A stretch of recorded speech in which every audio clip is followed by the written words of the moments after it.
Hi, I'm Alexander Kuptel. This is Straight Talk, everyone's favorite show about America and politics and everything in between. I'm joined by Sam Rahman on the left and Brad Sigfried on the right. And as you can tell, we are new faces. This is season 2 of Straight Talk after Steven Barhorst's version. But we're new people with fresh ideas, with the same types of debates and the same types of topics. So why don't we start this new adventure in this program with everyone's favorite topic, the North Korean nuclear threat.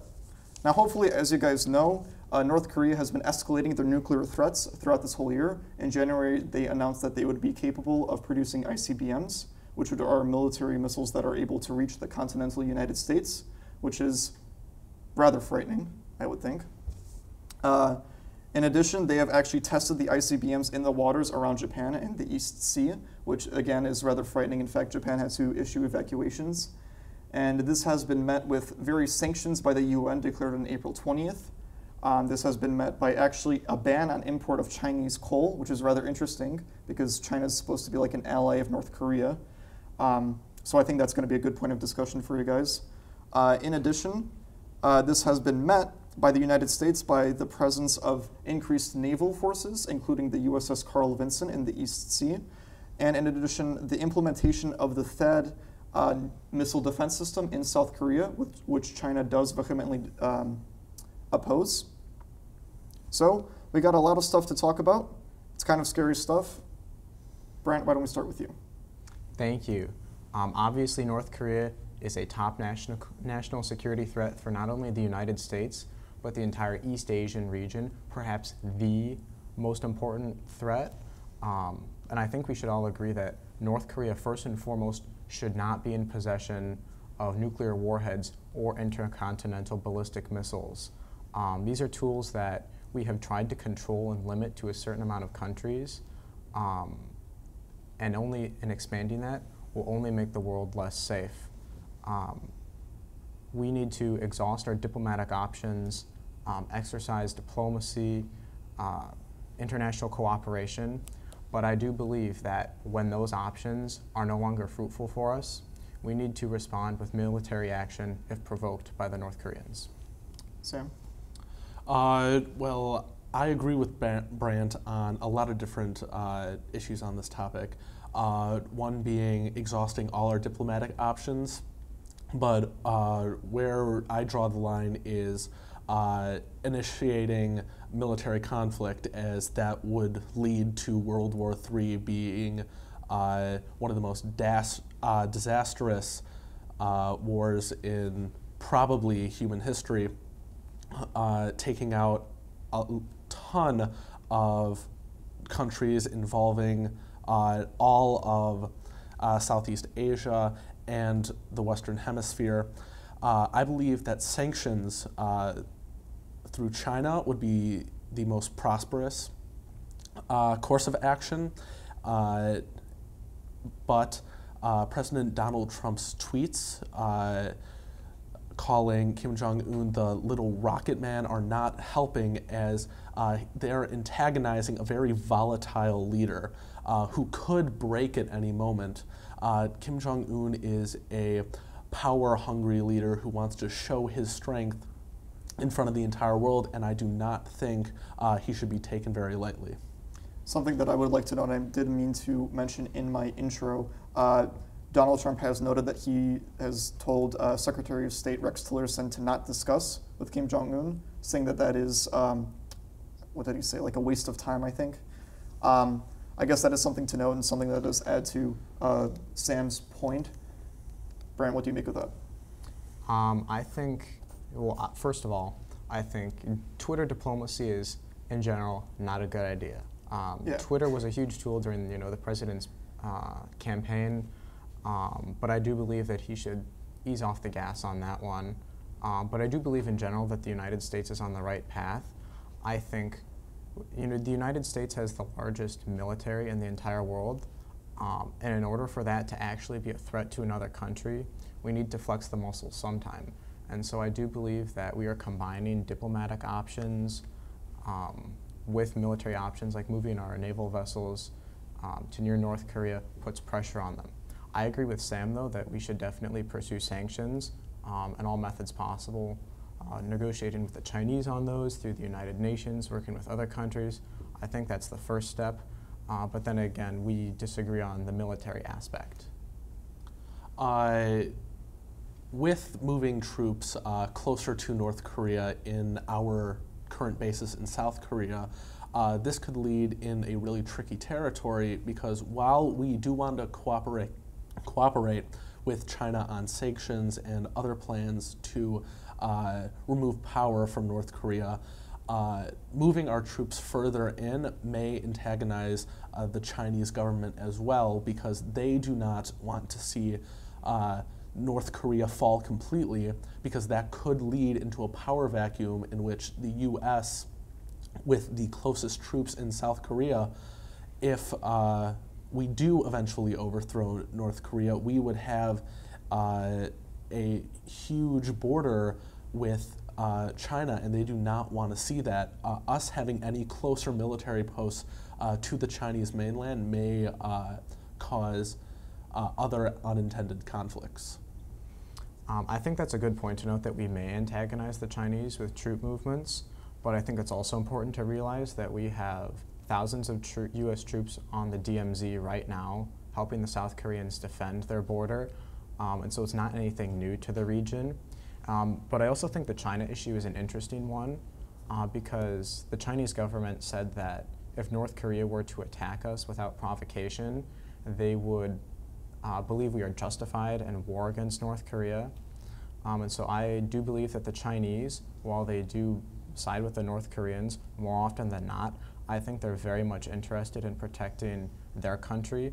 And I think that in a war with North Korea, especially if the Koreans were to make the first step, China would stay out of that issue, maybe even help us, because I think that it is in their interest, economically, in terms of keeping their nation, to be with us on this issue.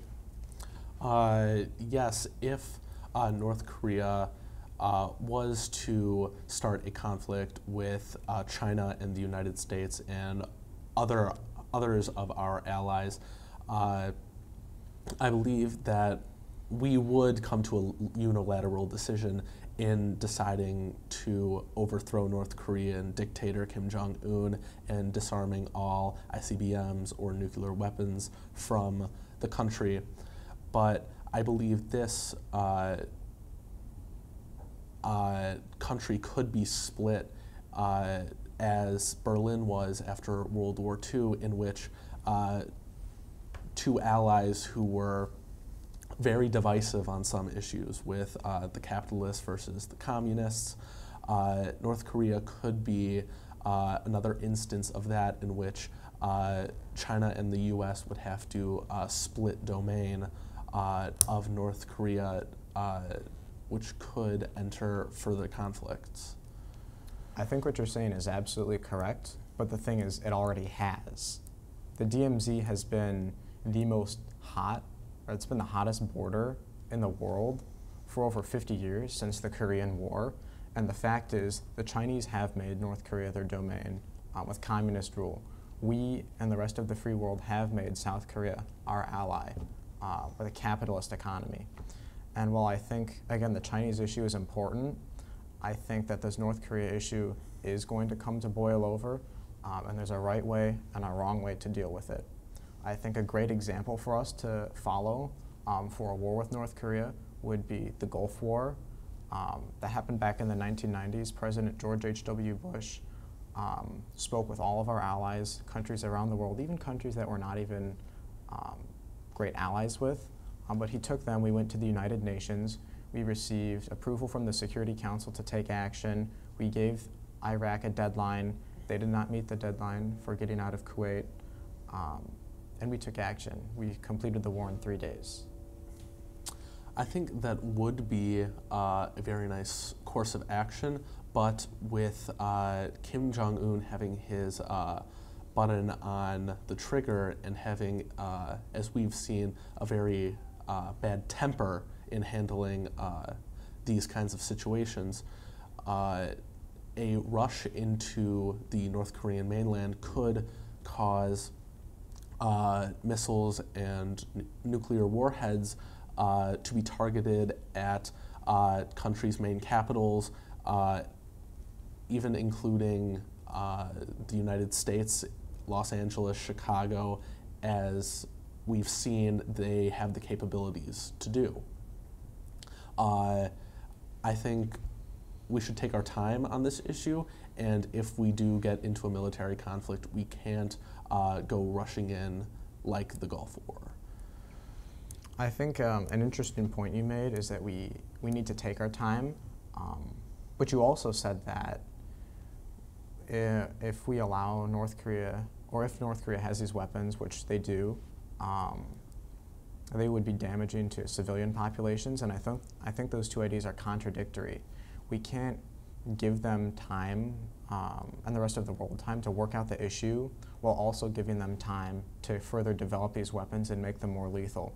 If we're concerned about taking out these weapons before they're actually functional, when they could do harm, like devastate Seoul or Tokyo, we would want to act as soon as possible, if that's the goal. Well, something to note, if I could, for a second.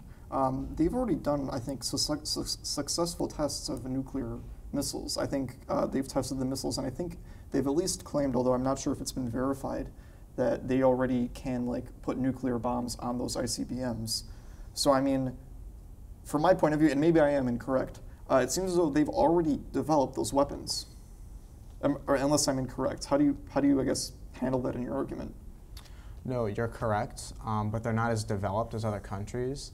The United States, we can send an intercontinental ballistic missile equipped with a nuclear warhead to any place in the world, I believe, whereas North Korea's range is much shorter, and if we wanted to prevent civilian casualties, we would want to prevent them from getting the larger missiles.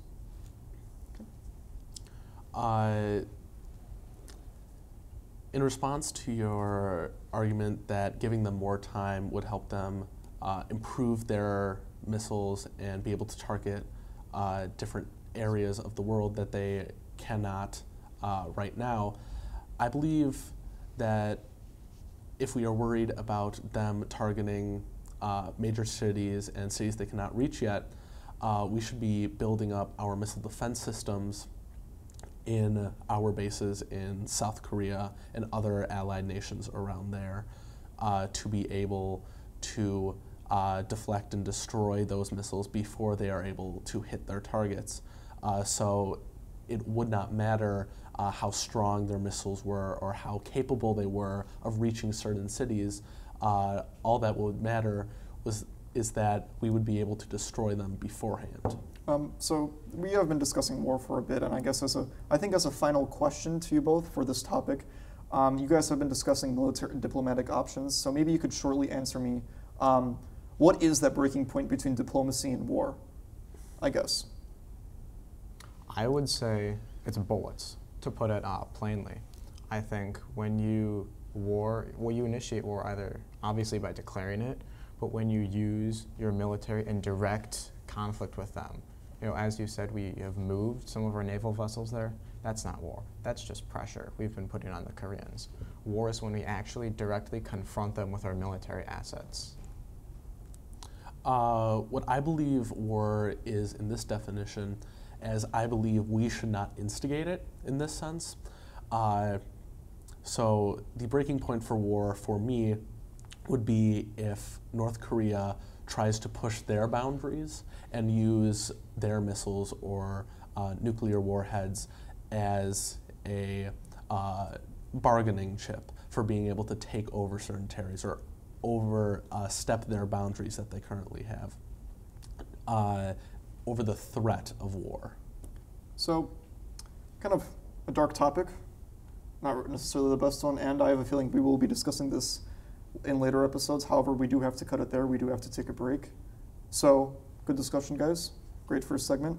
When we come back, we will be discussing everyone's favorite topic, firearms. Stay with us. Hello and welcome back. This is Straight Talk, everyone's favorite show about America, politics, and everything in between. Once again, I am joined by Sam Rahman and Brandt Sigfried. We are back for the second half of our show, which is everyone's topic, gun control and guns. Obviously, this has been instigated by the awful Las Vegas attack on Sunday. something, and I do hope I did not discuss it with you guys, but please don't mention that shooter's name. I know that's kind of a weird thing, but many of these people do these for publicity, and that's not really the point here. The point here is that he did purchase those guns legally in the state of Nevada and in Utah, and in fact, he actually was able to use a workaround to make those semi-automatic weapons, which is where you have to press the trigger repeatedly to shoot a bullet into an automatic weapon, which is where you just hold down the trigger and it shoots bullets automatically. Those automatic weapons are illegal. However, he was able to use a legal loophole. He was able to use a legal device to create an automatic weapon. And because of that, 58 people have died at a music festival because of this. And this was done completely through legal means. So I guess this is the age-old question, of course. How can we solve this while, I guess, honoring the rights that are guaranteed by the Constitution? What is the limit of gun control? And how can we stop future massacres like this? Because it's enough, quite frankly. Sam, why don't we start with you? I think this entire Second Amendment debate goes back to the 2008 court case of the District of Columbia v. Heller, in which they ruled that it was an American citizen's right to keep a weapon with them if they have the proper permits. And I think this is awkward and unnatural that this ruling came just a few years ago, that the Second Amendment until then had the notion of guns used for militias and for defense against a tyrannical government, but just a few years ago it's been warped into allowing Americans to be armed to the teeth, just as this shooter was. I have to agree with that. The Heller decision, while it was in 2008, the reason it was so recent is because the right to keep and bear arms was never questioned before. And the lie that the ability to possess a firearm comes with militia service is false. We have had firearms in the United States and in the American continent since European settlers arrived in 1492. They've been a part of United States history for its entirety. We use guns to throw off our oppressors in the American Revolution, and they have been a part of our culture ever since. The Bill of Rights clearly protects the right for an individual to keep and bear a firearm for no reason. That's what was interpreted by the Supreme Court, and I believe that's how it should stay. Brandt, before you continue, could you please explain that lie about, as you stated, about the militias and the Second Amendment? Some of our reviewers may not be familiar with that. Yeah, I'd be happy to.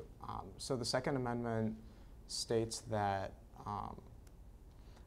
it refers to, before it says the right to keep and bear arms shall not be infringed, a well-regulated militia being necessary for the security. You guys can look it up. A lot of people have used that to assume that you need to be a member of a militia in order to own a firearm, but the Supreme Court has said that's not right. In the 1700s, when the Constitution and the Second Amendment were written, every citizen was considered a member of the militia, and many people back then did own firearms. And so the Supreme Court says it means everybody. Every citizen is considered a member of the militia, and we all have the right to bear a firearm individually. Well, I thought I would never join the military, but I guess I'm wrong. I already am part of it. Sam? Well, it is a valid point that back in those days, everyone was part of the militia and everyone was allowed to carry a firearm. But the difference is that the firearms back when America was founded, they shot 2 bullets a minute, maybe 3. Modern firearms go hundreds of rounds a minute, have the capacity to kill hundreds, if not thousands, with some extremely powerful firearms in a short amount of time, while the original guns in which the Constitution talks about were very basic, could not do very much damage at all. I think that's a little misinformed. The only firearms that can shoot hundreds of rounds per minute, as far as I'm aware, are fully automatic firearms. The vast majority of firearms in the United States are semi-automatic, which means that, as Alex said earlier, they fire one bullet per pull of the trigger. And so that's actually not that different from the firearms that were used back in the 1700s. They've only been modified slightly, and firearms, while some may look scarier than others, they're actually quite simple in terms of operations. And I don't think just because time has passed, that changes anything about the value of the Second Amendment. Something to note here, Brandt, something that I did find in my research is that in this Las Vegas shooting, the gun that the shooter did use was really an automatic weapon, because what he did is he bought a semi-automatic weapon legally, as I've discussed, and then he used a legal accessory called a bump shock in order to convert that into an automatic weapon. So really, while hundreds of bullets, I don't think he did fire, but I think he did fire, I think like, there was some expert testimony about like 75, I think, a minute or something like that. So again, he basically purchased a legal weapon and converted it legally into an illegal weapon. There's already been a proposal to ban these by Senator Feinstein from California. What do you make of that legal conversion into an illegal weapon? Obviously, it was bad. I think I need to say it. That attack is horrendous, and there's no way to defend that. But the only way I can see that you would actually be able to remove the possibility of something like that from happening again would be if you ban semi-automatic firearms completely, which comes with a whole host of issues in addition to being unconstitutional. And I'm not saying there's not a way to fix this, but it's hard for me to imagine a legislative solution that's actually going to eliminate the possibility. We've talked about these additions to semi-automatic weapons, turning them into fully automatic weapons completely legally. There's now a bill at the Senate which is trying to allow consumers and American citizens to buy silencers for guns legally. With that legal addition, making the gun much quieter, think of the Las Vegas shooting in which all of the 22,000 in attendance at the music concert ran because they heard the gunshots. In having something that fires 60 or so rounds a minute and being undetectable from hundreds of yards away from 32 stories up, raining literal hell upon masses of people, I don't understand why these additions and these powerful firearms should be legal. The silencer issue has to do a lot more with safety than mass shootings. Silencers they don't completely eliminate the sound of a gunshot, they only decrease it. And so I will concede that gunshots are harder to hear. It doesn't eliminate the sound completely. And if you look at statistics, a very small amount of crimes that involve firearms right now are committed using silencers. And the motivation to legalize silencers is for the safety of shooters, because silencers actually protect your hearing a lot more than headphones do. And so shooters who suffer from, people who shoot guns their entire life or even for a few years, suffer from chronic hearing loss due to the repeated sound of a firearm close to their ear. And so silencers make it safer for people to have guns. But do these hunters, I'm guessing, using these silencers, or others just at a firing range, I don't believe they can die from hearing loss, from chronic hearing loss. I don't believe that is a fatal condition in any sense, and on the point that many a crime in the U.S. committed with a firearm is not used with a silencer. The silencer is not used with the weapon. If a silencer could be bought legally, what would keep those crimes from now being committed with silencers, being harder to hear and avoid? I think you can't equate hearing loss with death, obviously, but I do think we need to make it safer for people to shoot guns. But to your other point, there would be nothing stopping them more than there is now from purchasing silencers or other firearms. I mean, we see that to buy a firearm in the United States, in almost every case, you need a background check, and so I assume that the process would be the same for silencers, and so it would basically be the same. Could you elaborate more on your point? Okay. As silencers now are illegal to own or purchase, and that, in essence, does drive up the price of silencers. So those who are committing crimes would have to shell out much more money to buy this specific addition to their firearm, which they would use for certain crimes. If they could walk into a store and even with a background check, purchase that same exact item for far less than they would be able to do on the street, many more people are going to purchase the edition, are going to want to use it. My question is why?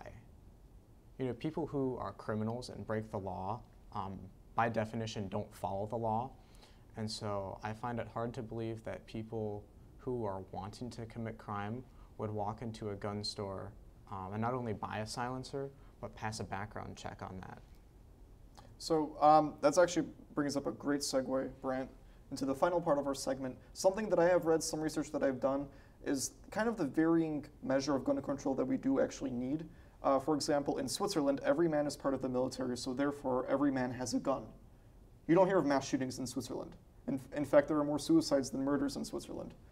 And similarly, many of these lethal attacks, such as Sandy Hook, were conducted in states like Connecticut, which have very strict gun control laws. In addition, many gun crimes are committed by guns that are bought illegally.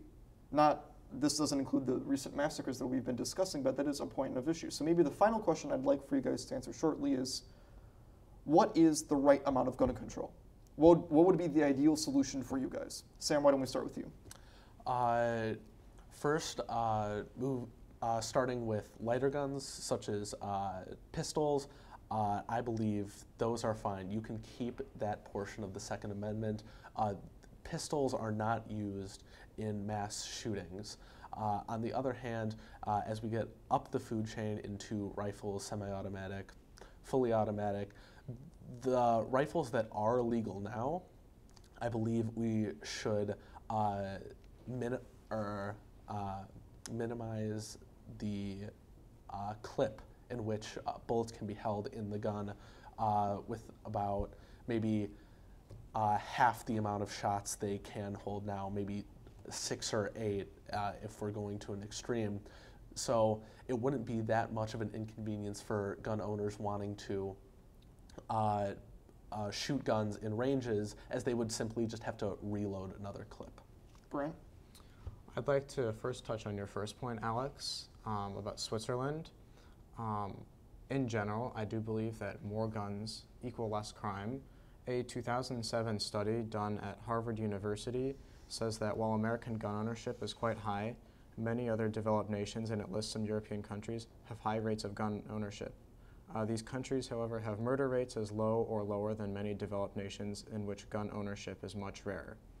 And I think it's some very simple logic. Someone who is armed is going to be able to defend themselves from crime more than someone who is not. And when there is a threat of gun ownership in a place that you're going to commit a crime, I think that deters gun violence. And then in terms of regulation, you said that pistols were the bottom of the food chain, that we should regulate those the least. I just wanted to point out that most of the gun crime in the United States is committed with pistols. I'm not advocating regulating pistols, but I think there's a flaw in your hierarchy. And then regulating the clips, I think it's like soda and soda regulation. If you, like in New York City, when they banned the large soda size, if you want more soda, you just buy another soda. If you want to use more bullets, you just put in another clip. And I think it would be the same if we regulated those. It really has no effect. Well, that seems as good of a time to end it as any. Because unfortunately, this conversation could carry on forever, and unfortunately, it seems like it has been. Perhaps we will just come back to this. It is an interesting topic, but I hope we do it for a happier reason, whatever that may be to you guys. But that is it for the first episode of Season 2 of Straight Talk. I am Alexander Kuptel. I am joined by Sam Rahman and Brandt Sigfried. We would like to thank especially the crew for coming out and helping us do this production, and we hope you enjoyed yourself. Stay tuned for next time.